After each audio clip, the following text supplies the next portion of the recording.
World heart day ప్రపంచ హృదయ దినోత్సవం ప్రపంచవ్యాప్తంగా ప్రతి సంవత్సరం సెప్టెంబర్ 29వ తేదీన జరుపుకుంటారు. ఈ దినోత్సవాన్ని world health organization, world heart ఫెడరేషన్లు సంయుక్తంగా నిర్వహిస్తాయి.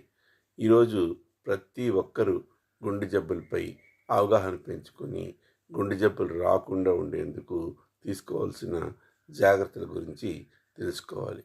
గుండెపోటు, గుండె జబ్బులు నివారించడం కోసం 1946లో జెనీవా దేశంలో వరల్డ్ హార్ట్ ఫెడరేషన్ సంస్థ ఏర్పాటైంది. 1999లో అప్పటి వరల్డ్ హార్ట్ ఫెడరేషన్ ప్రెసిడెంట్ తొలిసారిగా ఈ దినోత్సవాన్ని జరిపారు. అలా 2000 నుండి ప్రపంచవ్యాప్తంగా ప్రారంభించబడింది. 2010 వరకు సెప్టెంబర్ నెలలోని ఆఖరి ఆదివారం